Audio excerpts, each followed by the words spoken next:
عبادت ہے. اننی انا اللہ، میں اللہ ہوں، لا الہ الا انا، میرے علاوہ کوئی نہیں ہے، میرے علاوہ کسی سے نہیں مانگنا، میرے علاوہ کسی کو نہیں پکارنا. واللہ العظیم اخوانی و اخوات، اگر ہم دین کا کرکس جانے نا، دین کا اصل کرکس ہے ہی توحید. دین از نتھنگ وداؤٹ توحید. سب سے اعلیٰ حکمت کیا ہے؟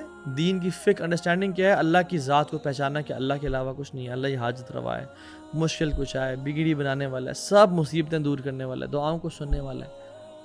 اور لوگوں سے بے امیدی کہ لوگ کچھ نہیں کر سکتے. جس کو توحید مل گئی اس کو سب کچھ مل گیا، اور جس کو توحید سمجھ نہ آیا اس کو کچھ سمجھ نہ آیا. جو انسان توحید سمجھ لیتا اس کی جو عبادت ہے وہ ملٹی پلائی بائی 100 کرتے ہیں آپ. اور جس کو توحید سمجھ میں نہ آئی، جس نے توحید پہ کمپرومائز کر لیا، اس کی عبادات کو ملٹی پلائی بائی 0 کر دیں آپ.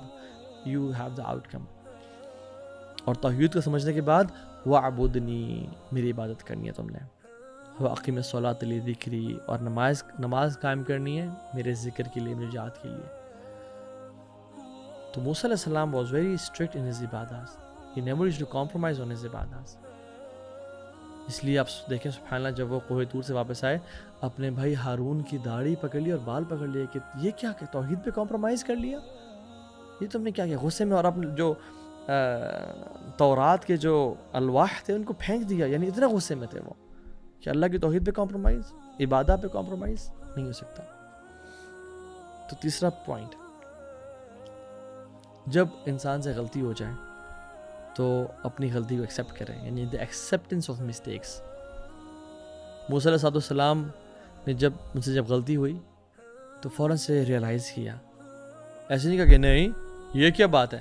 جب وہ دو لوگ لڑ رہے تھے آپس میں تو اس کو جب غلطی سے آپ نے دھکا دیا اور مارا تو وہ قتل یعنی ہو گیا، مر گیا بیسکلی وہ. تو یہ نہیں کہا کہ یہ بندہ فساد کرتا تھا، یہ جھوٹ بولتا تھا، یہ کرپشن کرتا تھا، میں نے اچھا کیا، ٹھیک کیا میں نے. نہیں، جب اس کو مار دیا تو کہا اللہ اکبر، یعنی کہا ھذا من عمل الشیطان انہ عدو مضل مبین. یہ شیطان کا عمل تھا، یہ مجھ سے کیا ہو گیا. وہ بڑا شدید قسم کا کھلا دشمن ہے، گمراہ کرنے والا ہے.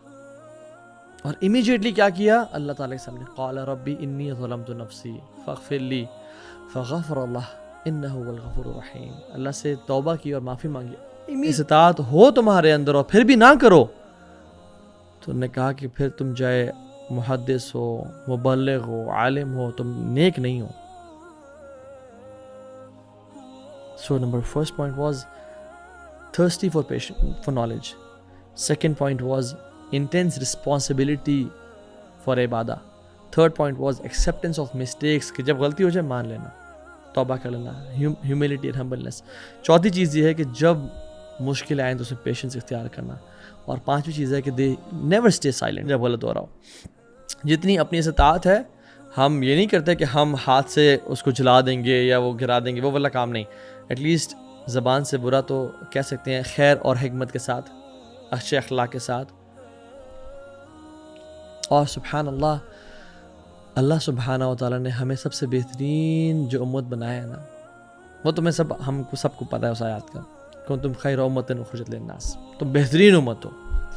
اللہ کے نبی صلی اللہ علیہ وسلم نے فرمایا وَأَنْتُمْ تُوفُونَ 70 أُمَّةً وَأَنْتُمْ خَيْرُهَا وَأَكْرَمُهَا عَلَى اللَّهِ عَزَّ وَجَلَّ. اللہ نے 70 نیشنز بنائے اور آخری تمہاری نیشن ہے. You are the last of all 70 nations and you are the best of them and the most honorable of them. Allahu Akbar.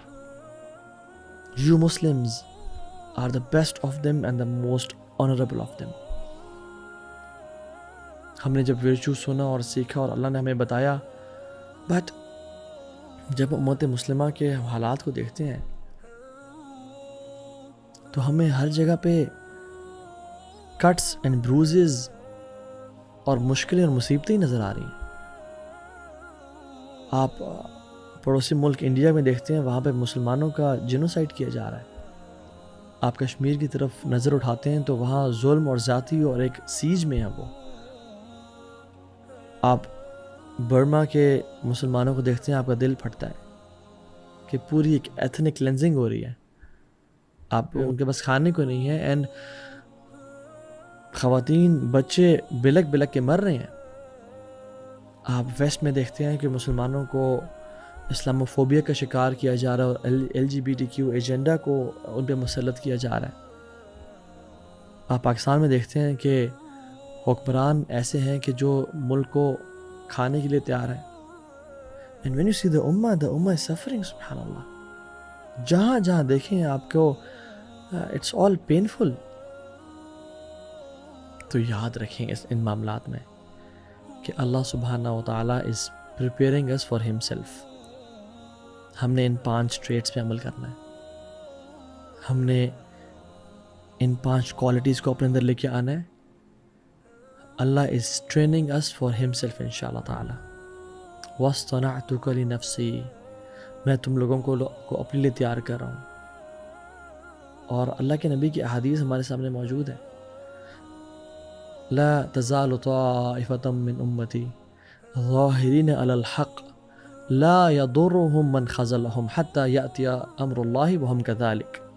میری امت کا ایک گروہ ہوگا جو حق پہ ہوگا.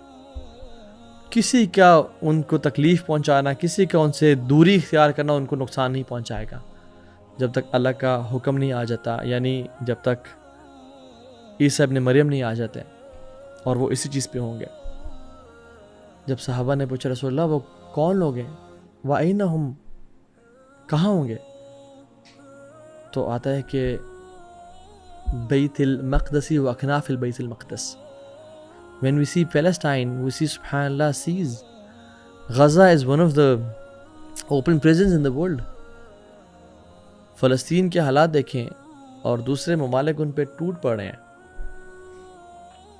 تو کچھ لوگ ہوں گے جو کہ حق کے لیے کھڑے ہوں گے اور وہ بیت المقدس کے پاس بھی ہوں گے اور وہ امت میں ڈیفرنٹ جگہوں پہ ہوں گے جو حق کا کام کرے ہوں گے. اور حدیث میں کیا آتا ہے کہ وہ تم غالب آ کے رہو گے. انہم لہم المنصورون و ان جندنا لہم الغالبون، کہ وہ ضرور کامیاب ہوں گے اور ہمارا جو لشکر ہے وہ ہمیشہ غالب آ کے رہے گا. حتیٰ کہ درخت بھی کہیں گے اور پتھر بھی کہیں گے یا مسلم یا عبداللہ ھذا یہودی تعال فاقتلوہ، اے مسلمان ادھر آؤ، اے عبداللہ ادھر آؤ، یہ اس میرے پیچھے یہودی ہے، اس کو قتل کرو. ان الذین یحادون اللہ ورسولہ اولئک فی الاذلین، جو اللہ اور اس کے رسول کو دھوکہ دیتے ہیں وہ ہمیشہ ذلیل ہو کے رہیں گے. کتب اللہ لأغلبن انا ورسلی ان اللہ قوی عزیز.